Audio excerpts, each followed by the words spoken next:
আসসালামু আলাইকুম রহমতুল্লাহ।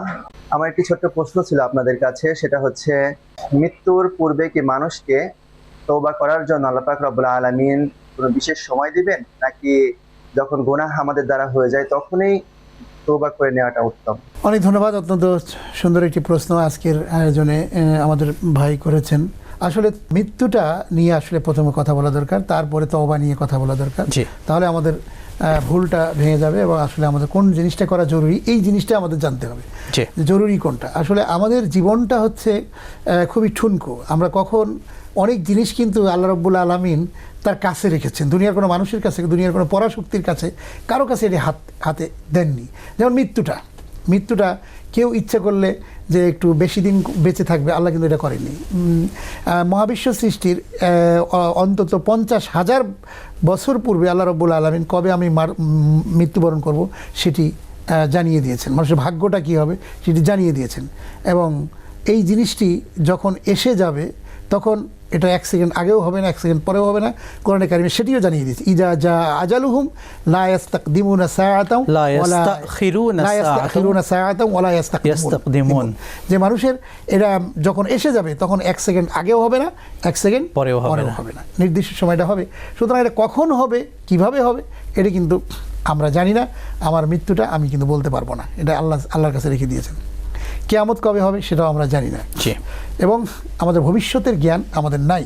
সুতরাং এই জিনিসটি যে হবে এটি নিশ্চিত। আগামীকাল পূর্ব দিগন্ত থেকে সূর্য উদয় হওয়া যেমন সত্য কথা, মৃত্যু এর চাইতেও সত্য কথা। মানুষের মৃত্যু হবেই।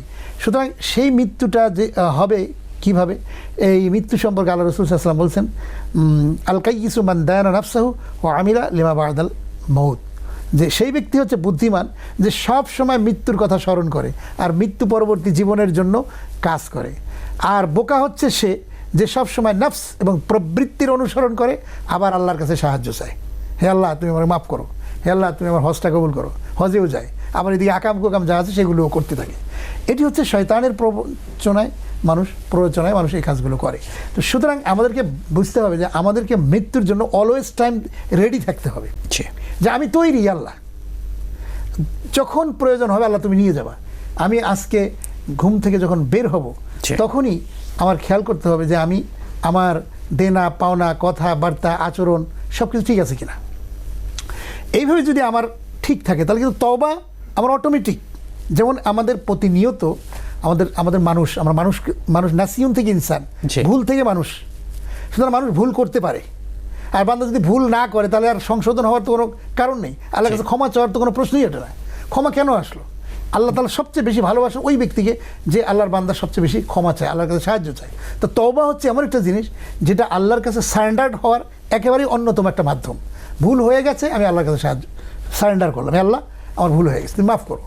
এই যে হযরতে আদম আলাইহিস সালাম তিনি দোয়া করেছেন, কোন দোয়া? একেবারে পরিচিত দোয়া, রব্বানা যালামনা আনফুসানা ওয়া ইন লাম তাগফির লানা ওয়া তারহামনা লানাকুনান্না মিনাল খাসিরিন। এই যে দোয়াটা, রব্বানা, হে আমার প্রভু, যালামনা আনফুসানা, আমি আমার নফসের উপরে কি করেছি? জুলুম করেছি। এটা আল্লাহ শিখিয়ে দিচ্ছেন। আদম ভুল করেছস, এটা খুব পড়ো। আদম কি করলেন? একবার দুইবার না, শত সহস্রবার পড়লেন, হে আল্লাহ আমি আমার নিজের নফসের প্রতি জুলুম করেছি, ওয়া ইন লাম তাগফির লানা, তুমি যদি আমাকে ক্ষমা না করো, মাফ না করে দাও, ওয়া তারহামনা, তুমি যদি আমাকে রহম না করো, লানাকুনান্না মিনাল খাসিরিন, তাহলে আমি ক্ষতিগ্রস্ত হয়ে যাব। এই যে এইভাবে সারেন্ডার, এটা হলো তওবা করা। এটা কিন্তু একটা তওবা। এবং তওবা করাটা এমন তওবা, খালি তওবা করব আবার মাফ চাবো, আবার ভুল করব, আবার এইভাবে বারবার করলে এটাকে তওবা বলে না। এটাকে তওবা বলে, কিন্তু তওবাতুন নাসুহা, প্রকৃত যে তওবাটা এইটা আমাদের করতে হবে। তারপরও মানুষ ভুল করতে পারে, ভুল হয়ে যেতে পারে। মানুষ ভুল করলে আল্লাহ তাআলা মাফ করবেন। এবং আল্লাহ বান্দাকে ডাক দিয়ে বলছেন, বান্দারে তোর ভুল কতটুকু? তোর ভুল কি পাহাড় সমান? আমার রহমত হচ্ছে আকাশ সমান। ইন্নাল্লাহা ইয়াগফিরুদ যুনুবা জামিআ। তোমার ভুল কি আকাশ সমান? যদি আকাশ সমান ভুল গুনাহ হয়, আল্লাহ বলছেন আমার রহমত হচ্ছে আরশে আজিম। সুবহানাল্লাহ। ডক্টর আল্লামা ইকবাল বলেছেন যে পর গিয়া জিস पर नजर बंदा को मौला कर दिया अगर दाम में जो कतरा को दरिया कर दिया। আল্লাহর রহমতের নজর যদি কোনো গোলামের উপর পড়ে, গোলাম বাদশাহ হয়ে যায়। আর আল্লাহর রহমতের নজর যদি একটা ফোঁটা পানির উপর পড়ে, পানি ফোঁটা মহাসমুদ্রে পরিণত হয়। সুবহানাল্লাহ, খুবই চমৎকার আপনি বলছিলেন শাইখ। সত্যি রবের সেই রহমত আমরা কামনা করি, ক্ষমা আমরা কামনা করছি।